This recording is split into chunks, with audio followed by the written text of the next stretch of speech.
Chinese बहू।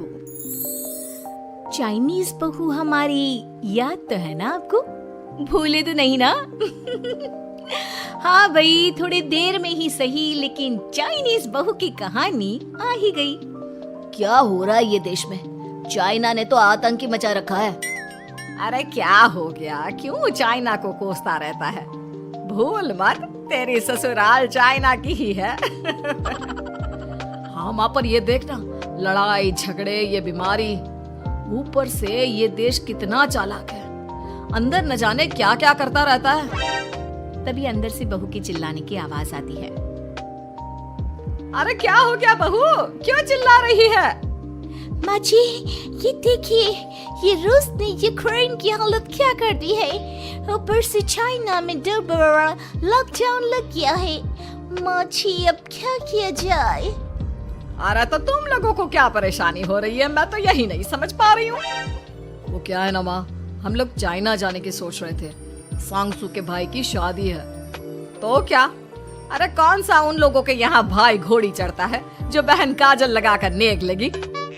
माँ जी, उसकी आंखें बहुत छोटी छोटी है, उसमें या तो पुतली रह सकती है या काजल।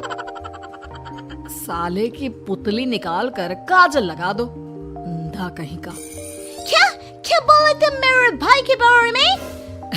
अरे नहीं नहीं बहू, वो तो बोल रहा था कि तुझे नेग मिल जाएगा। बहन है ना तो उसकी। नहीं नहीं माँ जी, मैं सब समझती, ये मेरे भाई का मजाक बनाते रहते।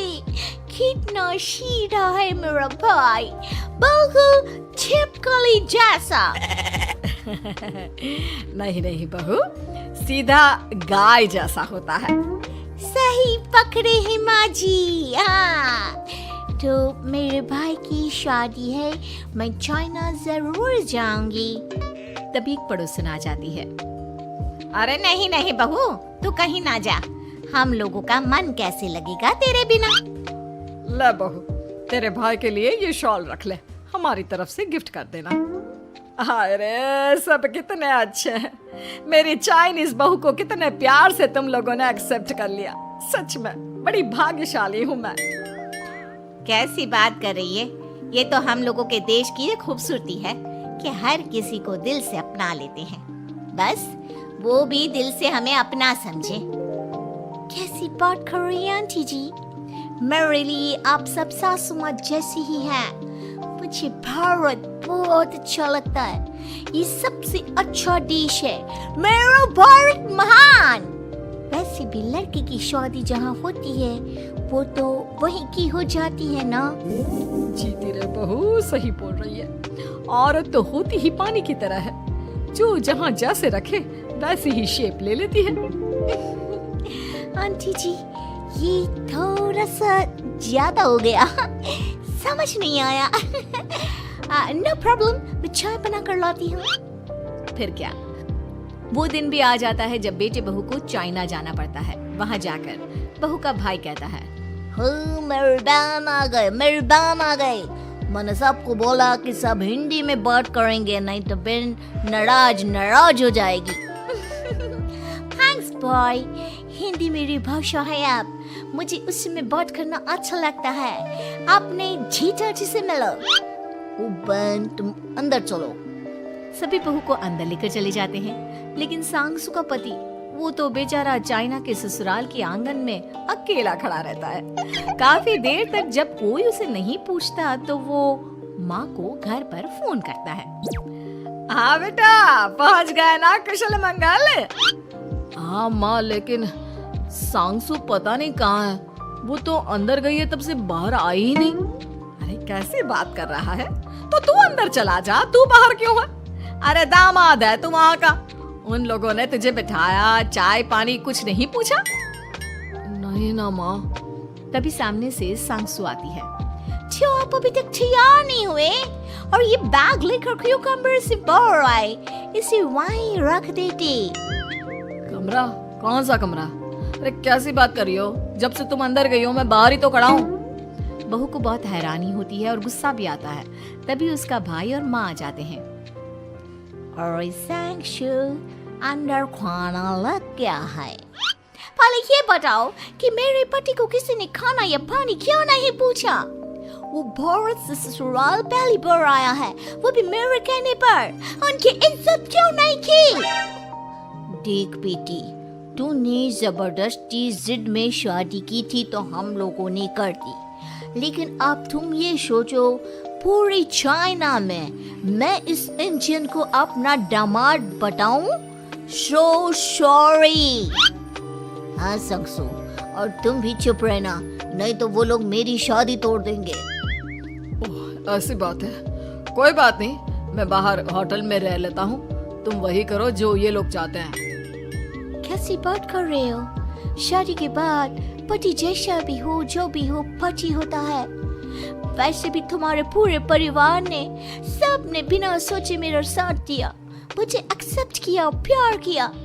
मैं अपने देश में आपको अकेला कैसे छोड़ सकती हूँ? ये हिंदी फिल्म का ड्रामा बंद करो, मैं अभी अब बर्दाश्त नहीं करूँगी। चुपचाप अंदर चलो, नहीं तो ये शादी वादी यहीं खत्म करके इसे अकेले ही इंडिया जाना पड़ेगा। कैसी बात कर रही हो माँ? ये मेरे पति हैं। नहीं था, हम लोगों ने यहाँ वकील को बुला लिया है, जिसके बाद अब तेरा तलाक करा के हम यहाँ के चाइनीज लड़के से तेरी शादी करा देंगे। अरे कैसी बात कर रहे हो? हम तो यहाँ तुम्हारी शादी के लिए आए थे। नहीं नहीं, मैं सांगसू के बिना नहीं रह सकता हूँ। हाई वोल्टेज ड्रामा होने के बाद से ही सारा माहौल खराब हो जाता है कि तभी एक लड़की आती है। मैंने सारा इंतजाम कर दिया है, सांगसू की शादी का मंडप परसों लग जाएगा। तब तक इसके पति को कमरे में बंद कर देते हैं। सभी सांगसू के पति का हाथ बांधकर उसे कमरे में बंद कर देते हैं। ये क्या कानूनी है? आप लोग मेरे पति के साथ ऐसा नहीं कर सकते हैं। मैं किसी से शादी नहीं करूंगी, ये साफ बात है। पहले मैं अपनी शादी करूं, फिर तेरी भी शादी करवा दूंगा। सब कुछ तय हो जाता है, भाई की शादी हो जाती है। फिर वो दिन भी आ जाता है जब सांगसू की शादी वो लोग जबरदस्ती करने के लिए उसे मंडप पर ले जाते हैं। ऐसा मत करो, ये मेरी बीवी है। मैं किसी से शादी नहीं करूंगी। कैसे नहीं करेगी शादी? शादी तो तेरा बाप भी करेगा। हो, मैं करूंगा शादी। प्लीज कोई मेरी शादी किसी अच्छा औरत से करवा दे। चुप, बिल्कुल चुप।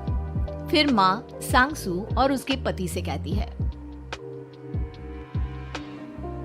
तुम लोगों का बच्चा मेरी कैद में है। अगर तुम लोगों ने कोई भी होशियारी की तो मैं इस बच्चे को मार दूंगी। दोनों माँ का रूप देखकर हैरान हो जाते हैं। बच्चे की खातिर दोनों शांत हो जाते हैं और शादी की रस्में शुरू हो जाती है कि तभी सांगसू की सास पुलिस के साथ आ जाती है। माँ, सरसू माँ आ गई, मेरी माँ आ गई। माँ प्लीज हम लोगों को बचाकर वापस ले चलो। पुलिस सभी को गिरफ्तार कर लेती है। बेटी के बच्चे को मारने की धमकी तो कोई चुड़ैल ही दे सकती है। अरे तो ये चुड़ैल ही तो है। ये सही बोल रहे हैं, ये औरत किसी चुड़ैल से कम नहीं है। तभी उन लोगों का बच्चा भी आकर सांगसू के गले लग जाता है। माँ, तू सही समय पर आ गई, लेकिन तुझे कैसे पता चला कि यहाँ ये सब हो रहा है? बेटा, ये चाइनीज लोग ना होते ही धोखेबाज हैं। इन लोगों पर मुझे भरोसा नहीं था, इसलिए मैंने तेरे फोन को हमेशा के लिए मेरे फोन से अटैच कर दिया था, जिससे तेरे आसपास होने वाली सारी बात मैं सुनती रहूं। उस दिन भी मेरी तेरी बात हो रही थी तो तेरा फोन ऑन था, मैं सब समझ गई थी। मुझे माफ कर दो। नहीं, बिल्कुल नहीं। चलिए माँ जी, इंडिया वापस चलते हैं। आज के बाद मैं यहाँ